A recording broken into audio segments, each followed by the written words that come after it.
Okay, so we've hit 11 o'clock and we'll start the presentation. So good morning and thank you all for joining this session on staying compliant, everything you need to know about the new Cyber Governance Code of Practice. I'm Kerry Machin, one of the directors here at Mitigo.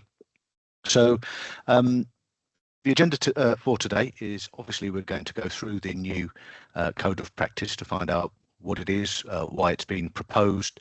I want to put some context around it, and by that I mean the importance of it and the gravitas of why we think this is going to be quite significant as time goes on, and then obviously the main themes of what's going to be expected. We'll be able to go into a certain amount of depth, but obviously there's quite a lot that we won't be able to go through, but hopefully it gives you a pretty good picture of what this looks like. Also, I want to share some news around a proposed ban on ransomware payments or ransom payments for the public sector that the government put forward a few months ago. And then actually and there's a couple of other changes that they're thinking of introducing and the impact that this could have on the private sector. So hopefully that'll be of use to you as well.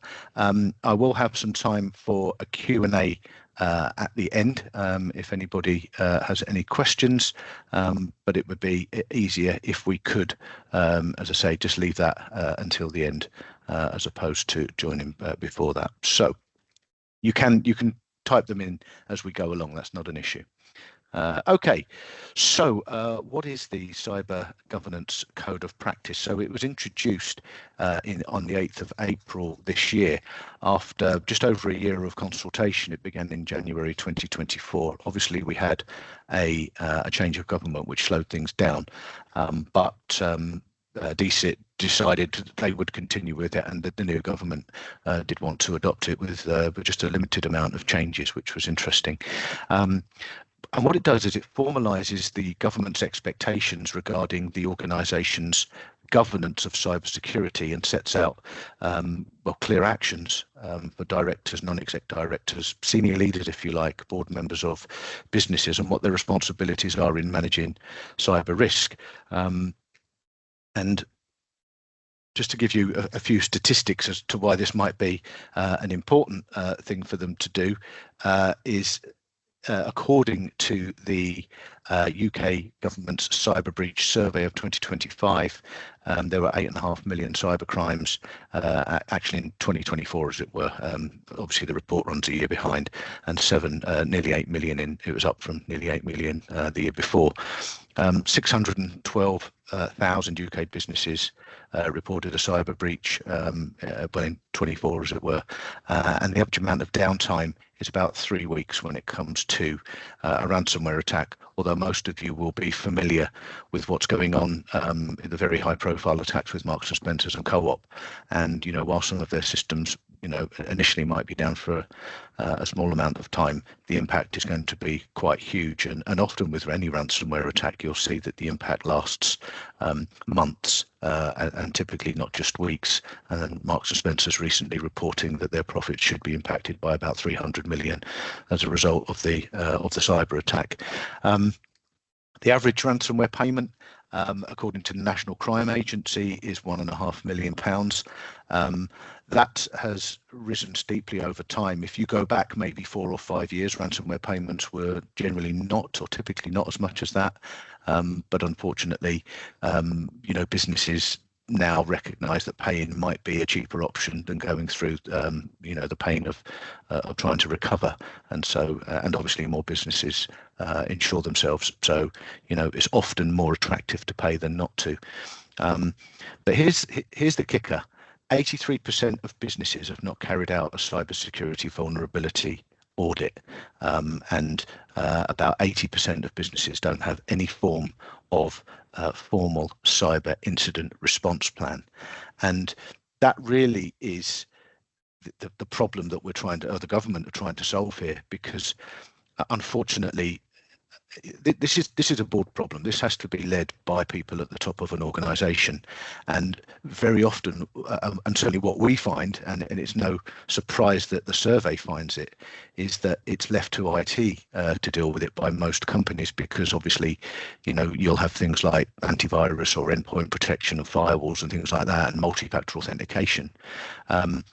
And obviously you feel like you're secure. The problem is that there's been no risk assessment carried out in order to establish what the real risks are, because cyber risk goes far wider than just technology. It has to look at the people, the behaviours, the processes that you have in place. Yes, the technology, and it also has to have some form of governance process over the top of it in order that you can understand that you're dealing with it correctly. And that's what the government have recognised here, is that boards don't have oversight of it. They don't really know what it all means, and so they've decided to put this code of practice in to say, look, you need to do it. And also, to be honest, as you can see from point 4 there, is industry wants far more direction on what good looks like. And I think what was interesting when it was rolled out, what the government actually said is, look, this is a voluntary code, and I'm going to go into the importance of even if it's voluntary, why it's going to be relevant to you. But they said, if the take up of this code is not sufficient, then it could be the first step prior to some form of legislation being introduced, which I think was quite interesting. So let's move on to the next statistics again. So I just want to start putting some context around things that you should be doing anyway. So before the government have started to say, here's a code of practice with regards to cyber governance, let's just look at, obviously there's regulatory, there's legal, and there's moral duties.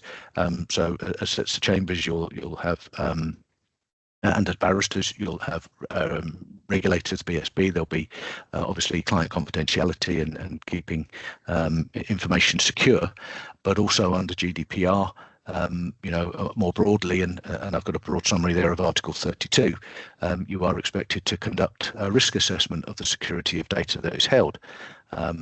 And then from that risk assessment, you do need to implement effective controls. And what's interesting is it goes on to say that this should be around technology, it should be around people, and it should include governance.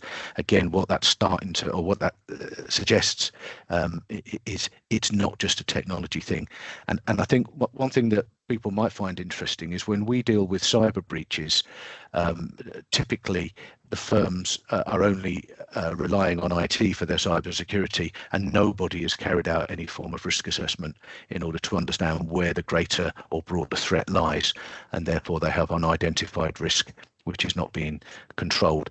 And so it comes as quite a surprise to businesses when we're giving them guidance on their reporting obligations to the ICO under GDPR, that they're going to be asked whether they've conducted their risk assessment on, evidence of the controls and testing and re-evaluating that they've done, because typically the answer is, but my IT are looking after this, and unfortunately the answer is that doesn't tend to be the case.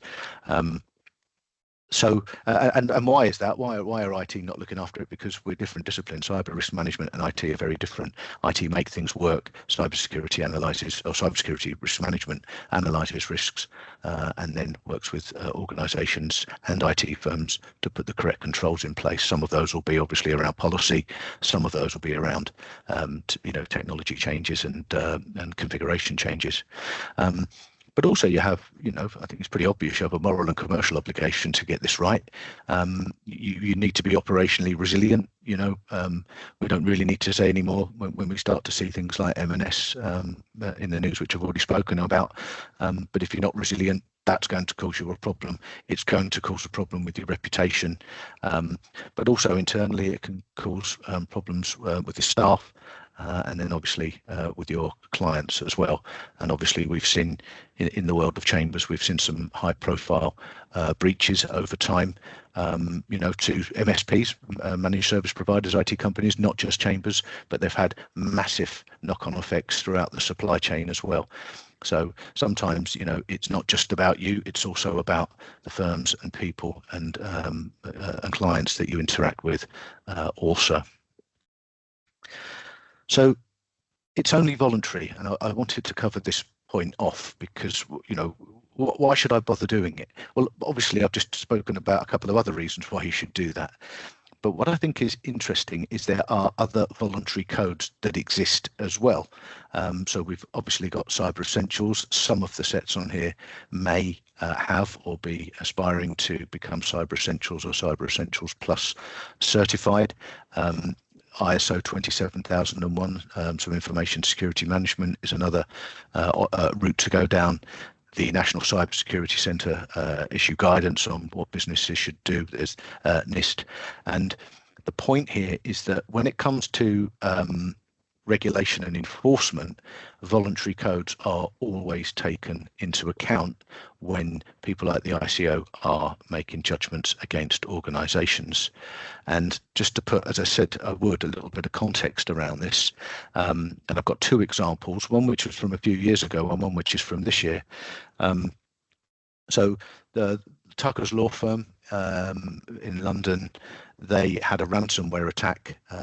It was a few years ago, as I say now, but in deciding the measures, the ICO considered the relevant industry standards of good practice, and they included, so as you can see, the things that literally I've just been talking about, 27001 NIST, guidance from the ICO, National Cybersecurity, Lexel, which is a quality mark for law firms, as you may or may not know, Cyber Essentials, et cetera. Interestingly, at the bottom, they said, you also had your own policies and you didn't adhere to those.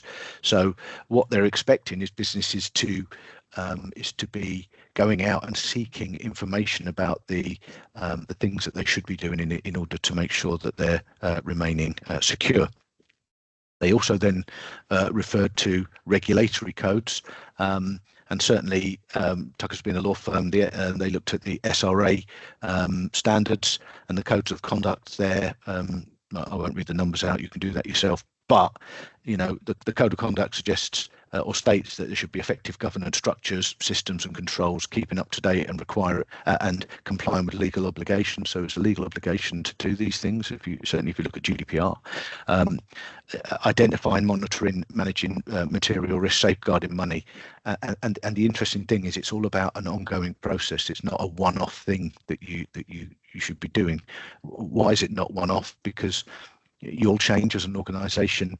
Cyber criminals definitely change their modus operandi as time goes on, because every time you put some form of security feature in place that will help keep them out, then it's their job to work out how to work their way around it. And so you have to keep checking your estate and understanding whether you're keeping up to date, with those changes, as it were.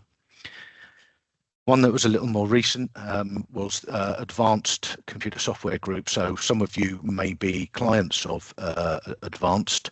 I think this was more to do with their NHS side of things. They're obviously a very large company, a very large organisation. Oh, by the way, sorry, I meant to say Tucker's were fined £98,000 as a result of that judgment, of that breach. So, that adds insult to injury. It's obviously caused them a lot of reputational damage and downtime, and then to have quite a significant fine issued against them was not so good. With Advanced, again, similar things. NIST 27001, NCSC, ICO, Cyber Essentials, even warnings that are issued by software providers. And we get organizations that come to us and say, well, which of these should we be following? Should we have 27001 or 27002 or NIST or Cyber Essentials? And the truth is that you need to carry out a risk assessment to work out what it is that's going to work best for you, because all of these have different standards, that they're working. There's a common theme that runs throughout them, but they have different elements to them, and actually you need to take probably a broader context and consider risk management far more widely, as it were, when you're looking at your cyber risk. But you certainly need to understand what these things would mean. And then in assessing this penalty, again, they were negligent of GDPR, so Article 32 that I spoke about just a couple of slides ago, and then failing to meet industry standards on multi-factor authentication. The interesting thing about MFA is most of you will have some form of MFA on at the moment. And unfortunately, cyber criminals have worked out how to bypass that. It doesn't mean that it's easy, but it can be done, and it is being done more and more regularly now. So the point I made earlier about if you're going to put a defence up in front of the criminals, they're going to work out how to bypass it. And what that starts to mean is that you need to understand your attack surface, or the ways in which criminals can get into your systems, so that you can then have more breadth and depth around the security that you have. You've got to have layers. So if they can bypass MFA, what's the next thing that can stop them? What's the next thing after that? And also, I think it's really important to just establish that it's not about just trying to keep cyber criminals out of your systems. It's also about understanding what they're going to want to do once they get into your systems, because they typically have things and steps and processes that they undertake in order to carry out ransomware attacks or whatever it is they want to do. And of course, you need alerting systems to try and make you aware that these things are happening if they breach through your defences. I've gone off a little bit there, but I think it was important just to talk about layers of security. Going back to this, Advanced obviously failed to implement patching, and that's key, because I think a lot of you will have laptops or phones or iPads or whatever, and every now and then you get the little update now, and I'm busy, I'm just about to go into a meeting, and then we don't update. Patching is really important because it adds it's often got security updates within it. So if you you need to make sure you're patching on a regular basis, and you can get your systems to do this automatically, and all of your systems need to be doing it. And of course, this was taken into account in this judgment. There was no vulnerability scanning carried out by Advanced, and then they failed again to implement their own systems and policies and standards. So the fine here was £3 million. But Advanced turned around in the press and said the overall incident, including the remediation and response costs, were over £21 million. So there's a lot of money involved when it comes to these breaches, not just not to mention the reputational damage and the like that we've already discussed. So let's move on now to the 5 themes of the proposed code. So I'll leave them up on screen for a moment. I'm going to go through each one individually. So we've got risk management, cyber strategy, people, incident planning and response, assurance and oversight. So this is the crux of what it's all about. Now, I know there's a lot of words on screen here, but I've done this on purpose because there will be a recording of this, or this is being recorded, so that you can download it. We'll make it available to you.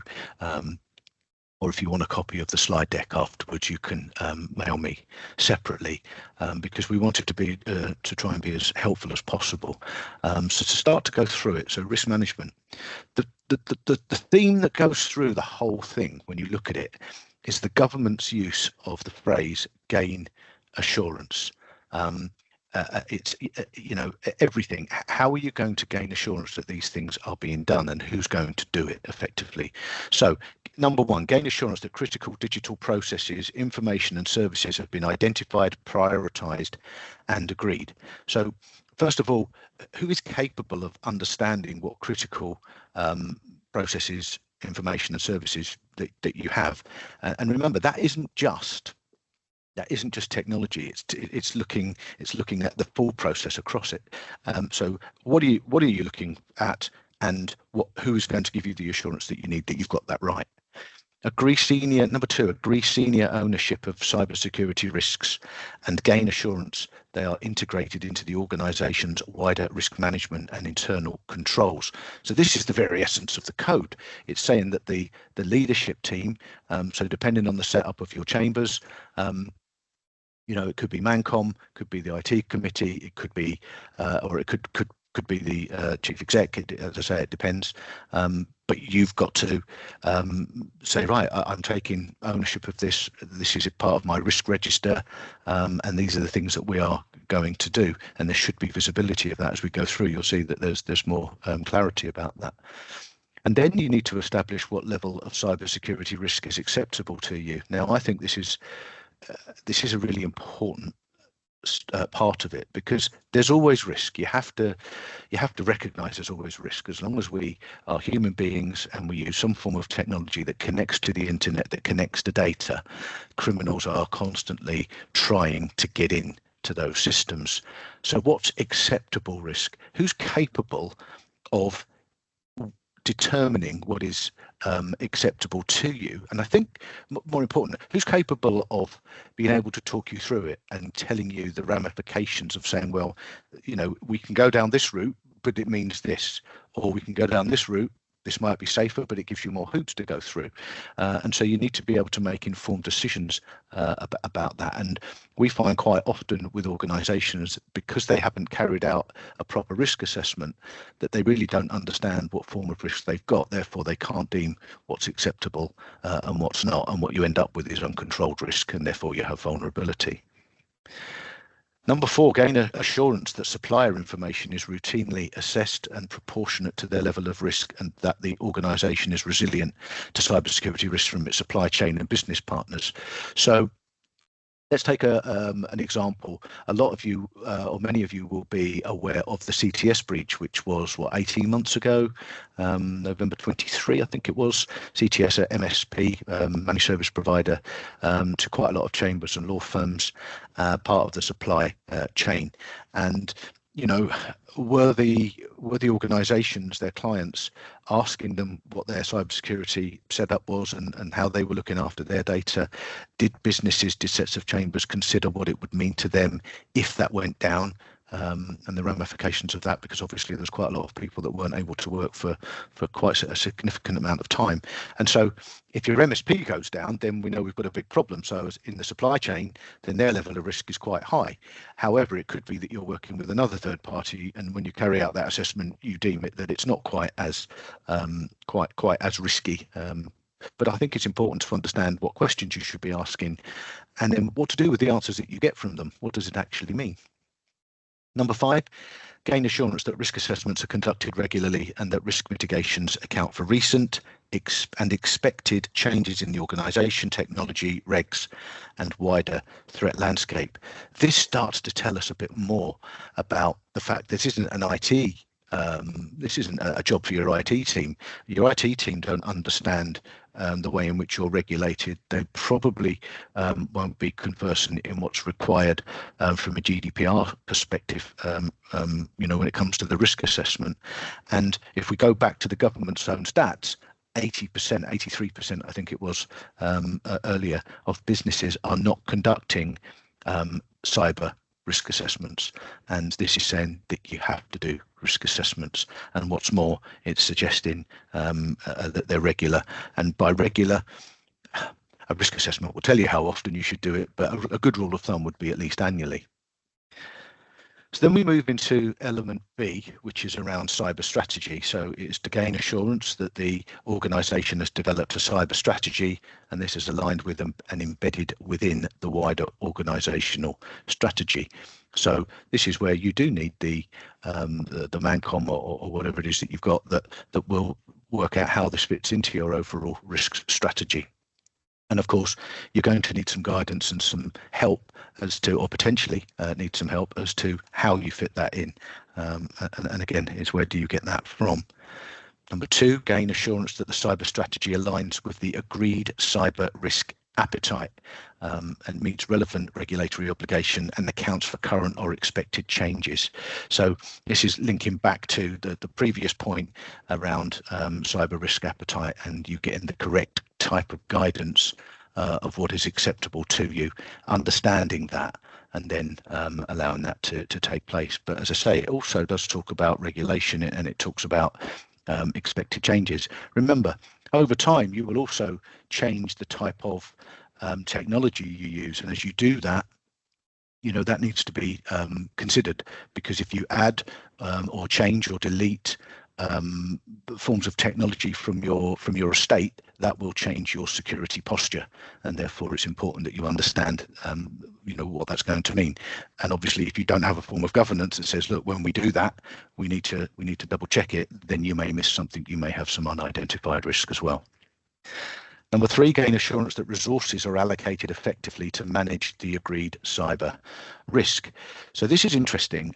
I think when I speak to quite a lot of chambers, as you can imagine, about their cyber risk management and the strategy they want to employ, and quite a lot of them say, well, look, we already spend quite a lot of money on this. Certainly on technology, be that on endpoint protection or antivirus.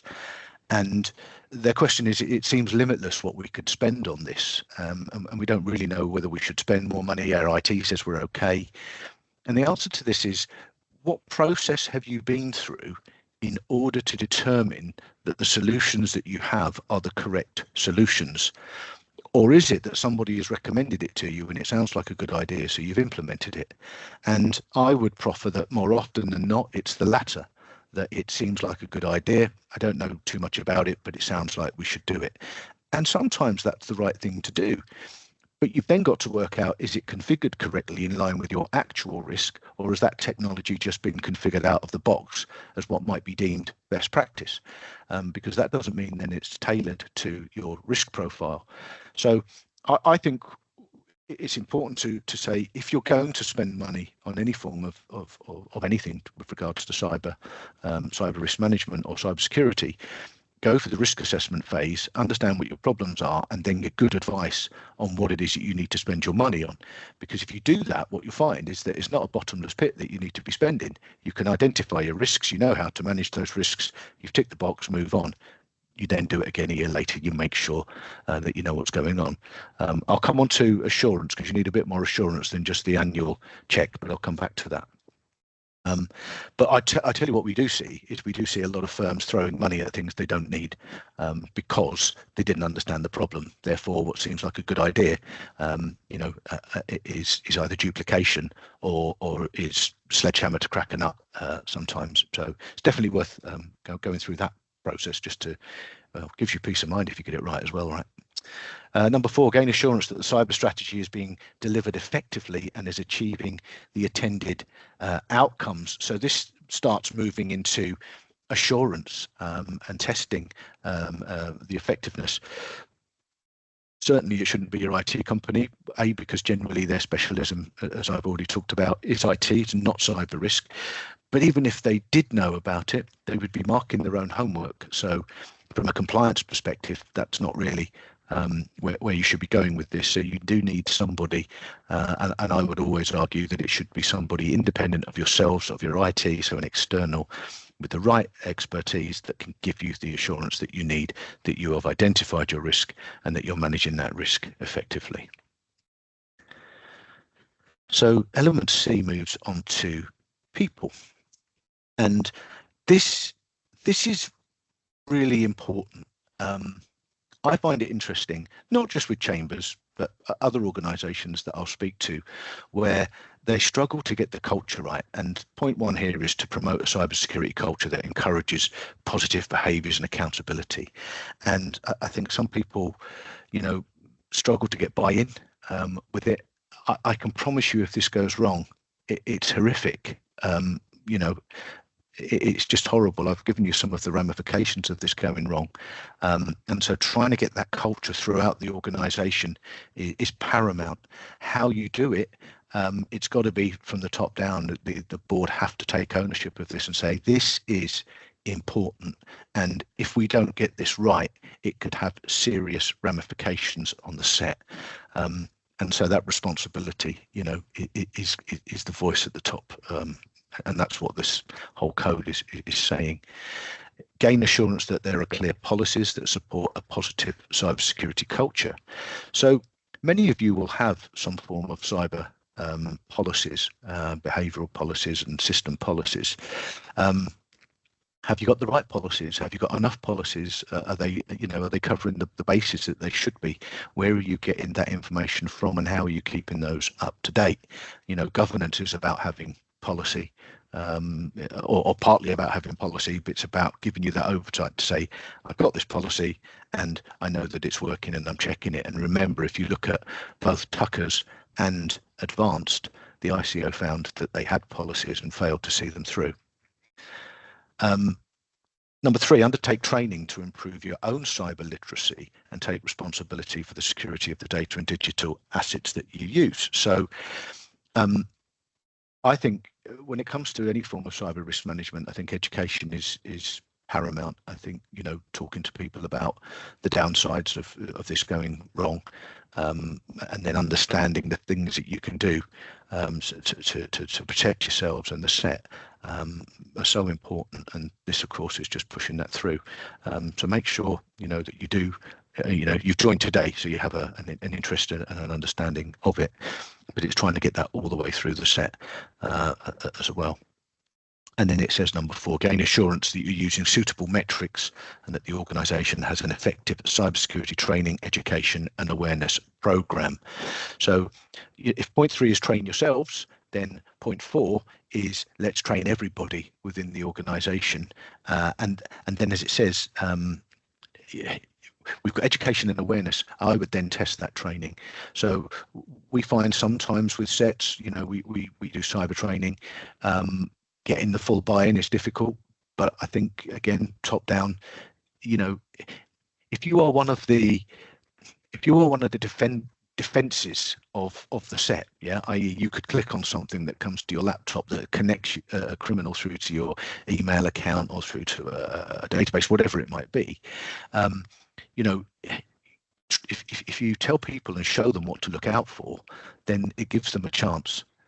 Because they are a line of defense. So training is paramount. And I know that people say, oh, I haven't got time to do it, and X, Y, and Z, but training is important. Testing that training with some simulated phishing is important, because then you get to understand where your weaknesses are within your defenses. So if you're not training, then I fully recommend that you do. I'm going to spend a little bit of time on incident planning and response.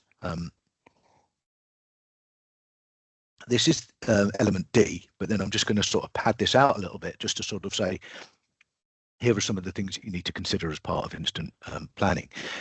If you remember on the statistics I showed at the beginning, it said, I think it was 78% of businesses don't have an incident response plan.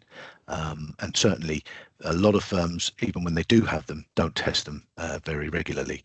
And I can promise you, the time to make a plan is not when you're in the midst of a cyber attack, and the time to test it is not when you're in the midst of a cyber attack. You really do need to know that your plan is appropriate to your organisation. So gain assurance that the organisation has a plan to respond to and recover from a cyber incident. Okay, that's just a big statement, isn't it? That's why I'm going to go through the things you need to start considering. Test the plan at least annually. In the event of an incident, take responsibility for individual regulatory obligations and support executives in critical decision making and external communications. And then ensure a post-incident review, to basically lessons learned. I think the thing here is when this goes wrong, it is, I want to say panic stations, because you don't know what's happening. You don't know how bad it's going to be. If we just draw our minds back to, the M&S, for example, at first, they've got online systems that are not working. Then they're saying, well, no customer data has been taken. 2-3 weeks later, customer data has been taken. And that's the point, is to uncover what's actually happened is quite a stressful process and a stressful time, and so people need to take their responsibilities. You need to know who's in charge of what. You need to know who to be speaking to, how you're going to communicate this as you go through. So getting this right is important. So this is, if you're going to, preparing an incident response plan, the first thing is get a risk assessment done of your systems, the people and your data. Understand where your weaknesses are, because once you understand the weaknesses, you can put some levels of defenses in. But the other thing is, if it goes wrong, you start to understand far more where it's gone wrong within the organisation and what that's going to impact. And that's what, that's effectively what a risk assessment is going to help you do. Then you create a response team. So you define the roles internally and externally. So, for example, who are you going to call? Are you going to call your IT firm? Have you got a cyber risk management team on call that can parachute in and deploy and start working out the problem? Because generally, cyber teams know far more about what they're looking for and what the cyber criminals are going to be doing. If you look at the co-op, as opposed to M&S, the co-op understood there was an attack in place, and they disabled some of their systems, and so they weren't fully impacted. So whether that was just a bit of luck on the side of their IT or their cyber response, but at least they did. So we defined the roles, and then we need to have response guidelines. What's going to happen in a ransomware attack typically is they're going to steal some of your data. So they'll look to encrypt your system so that you can't access anything, but they'll also take a copy of some data, download your data. And they're going to threaten to put that on the dark web unless you pay a ransom. And what happens is elements of the press know the sites on the dark web to look at because the cyber criminals dribble a little bit of data out just to say, hey, look what we've got, just to prove that they've taken your data. And then you start to get phone calls then from the press. Oh, I understand you've got a breach. So who's going to be answering the phone at your end? And what are they going to be saying? What are you going to be saying to your staff? What are you going to be saying to the law firms you work with? What are you going to be saying to your clients? What are you going to be saying to the regulators? I mentioned earlier, I think it's quite interesting when businesses are under breach that a lot of them don't fully understand how and when and who they should be reporting this to, and it becomes a bit of a surprise. And of course, what they do go back to is, crikey, I'm going to be asked quite a lot of questions about what I've done to prevent this from happening. And in the majority of cases, according to the government, 80% they haven't done what they should have done, which is to assess that risk in the first instance. We've got their emergency contact procedures. Remember, your email systems are probably compromised, so you don't want to be emailing people. So you need to come up with how you're going to communicate outside of your normal systems, and then consider how you will define the risk. So, because, as I mentioned earlier, the risk assessment will tell you, how things are all put together. That will allow you to work out, the level of problem that you've got, hopefully at that time. Train your staff, so we've already talked about that, but train them in the incident response and train the response team as well. Interestingly, backup and recovery is a very important part of this. Now, it's quite interesting when we talk to organizations, they will say, well, my IT team have said that our backups would allow us to recover within a day, 2 days, and we'll be back up and running if our systems are encrypted. So you're going to be relying on that backup system.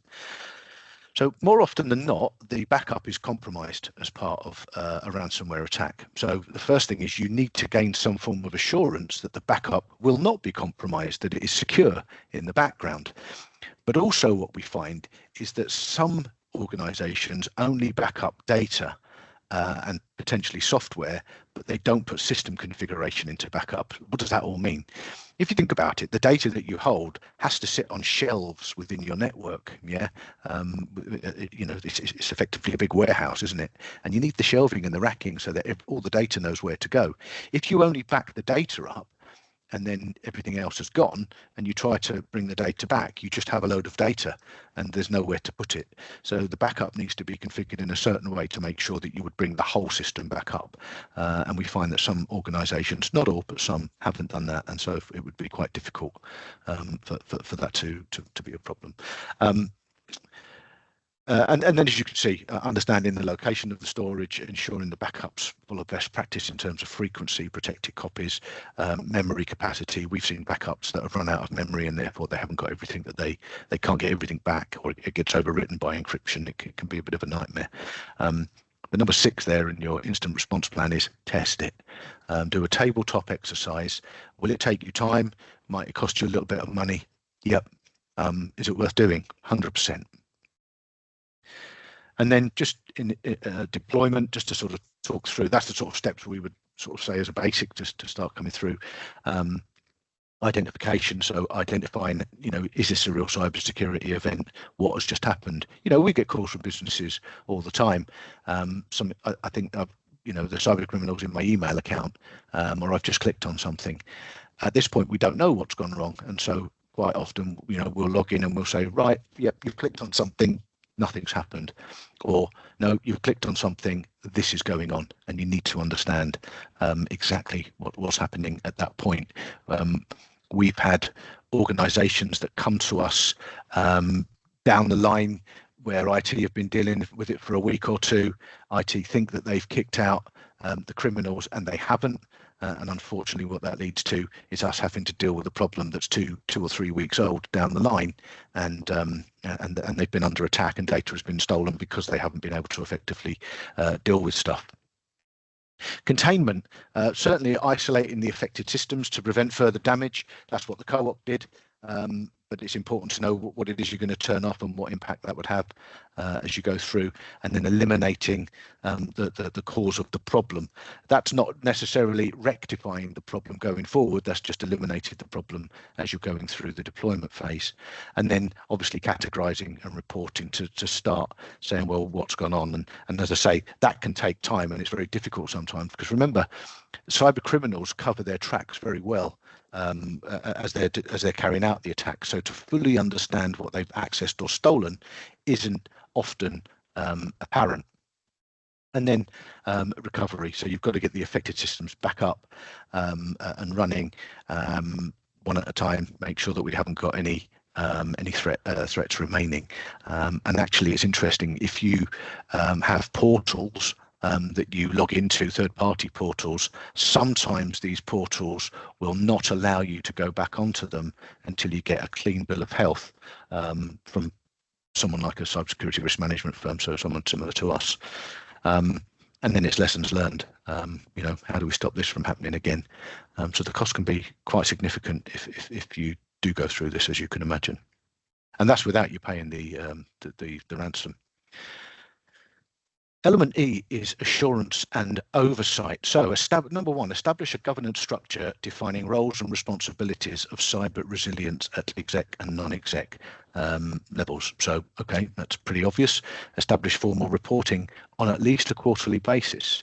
So, if you're part of the ManCom or any board meeting that takes place, is this being reported on? Do you have any oversight or assurance that your cyber risk, that you understand your risk and that it's being controlled effectively? This code stipulates that you should be doing that.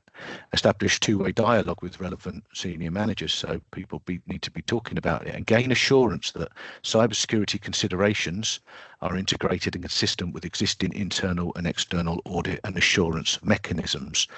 So that can start to get complicated or complex, particularly if you've got different people dealing with different aspects of internal and external audit, which is why obviously there needs to be dialogue within. And then gain assurance that senior execs are aware of relevant regulatory obligations as well as best practice contained within other codes of practice as well. And I go back to what the ICO pick up on constantly, when they are carrying out their judgments against firms that have been breached. From our perspective, assurance and oversight, assurance comes from people that know what they're talking about, so they should be subject matter experts. I've said this a couple of times already. This is not me having a downer on IT firms. We work with some fantastic IT firms. We're just different at what we do, in the same way that barristers on here will have different disciplines as well. Understanding that cyber risk people understand how cyber criminals operate. IT are there to make systems work.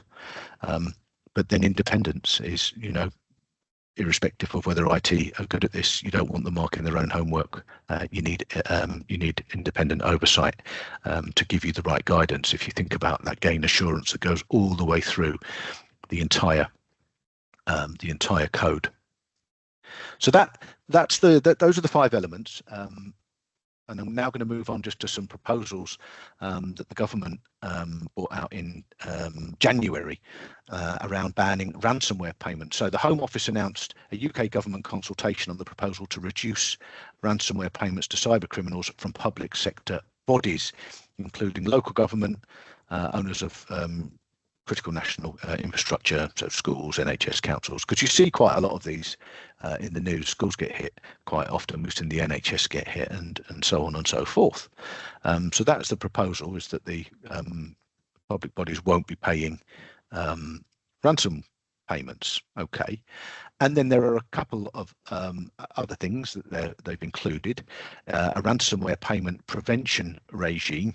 So if in the private sector you are the victim of a ransomware attack, there will be potentially an obligation to notify of your intention to pay a ransom. And I'm going to come on in a minute to why that's interesting. And then a mandatory reporting regime for ransomware incidents, i.e. if you have a ransomware attack, that it's mandatory for you to inform the government of that. So it basically provides intelligence. Because remember, that survey I showed you of what 8 million odd cyber crimes last year, that's what's reported. That's from a survey. That's just thematic. That doesn't tell you how many there were. There's loads that go unreported. There's millions and millions of attacks that go on. So what does this mean? Look, it's all well intentioned, isn't it? It's a good idea, but let's just have a reality check, right? The overwhelming majority of ransomware attacks are not against the public sector; they're against the private sector. And so, it's okay for the government to turn around and say we're not going to pay it.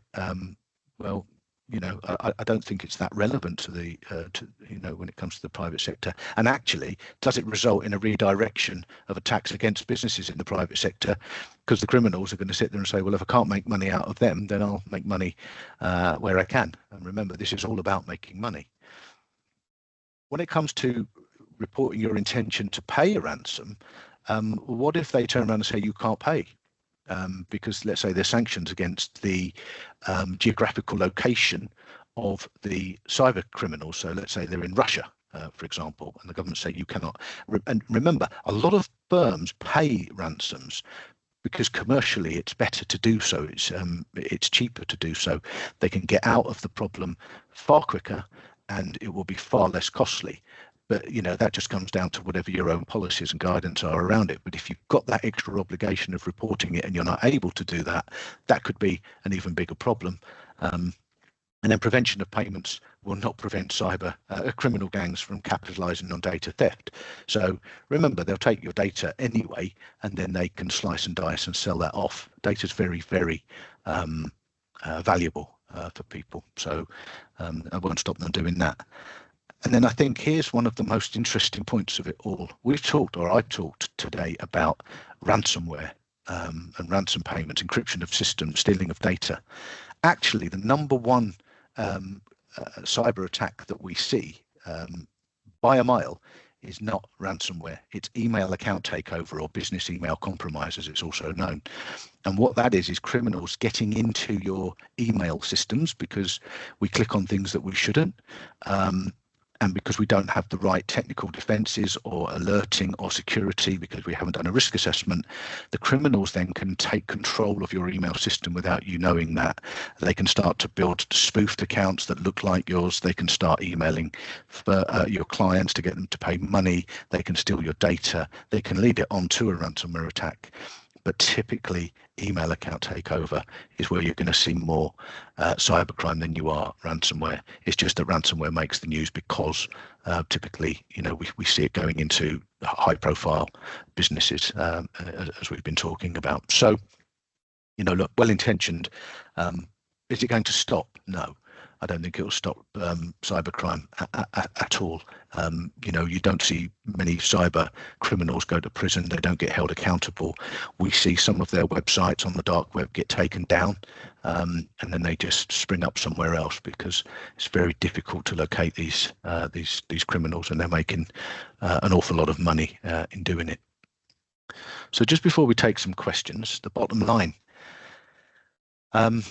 Prioritize prevention of a cyber breach in the first place. Reaction to an attack is costly and it's stressful. Taking as many of those steps that you can to work out the problem and putting those defenses in place. It's not, obviously the code requires you to do it, but it's not just a good idea. It's just the thing that you should be doing. It should be at the top of it's up there with financial risk, isn't it? Legal risk. When you see the things that are hitting businesses, this is up there. This is in the top three. So do something about it. Cyber risk management is a board level responsibility. You think about it, the people at the top are the people that pay the bills, and it impacts their pocket. Obviously, at a set of chambers, it probably impacts everybody's pocket if this goes wrong, but it needs to be led from the top, and that's what the code's all about. And what I would say is, and this is, more for us to be educational because we are the Bar Council service partner, but we can help. If you're looking for some form of gap analysis or some help around it, then pick the phone up or email me or whatever. We'd be happy to have a chat. So I'm just going to leave that on screen just for a second. If anybody did want to have a conversation, those are my contact details, and there's my LinkedIn QR code. I can tell you that's a genuine one. Obviously, we hear about quishing nowadays, but I've taken that and put that on there myself. So I'm now going to take that down, and then I am going to bring up the Q&A. So bear with me because I'm multitasking here. Because I think I saw either in Q&A or in the chat a couple of questions coming through whilst I was presenting. So bear with me because I've got that circle of death that's going around and around and around. Right, let's have a look.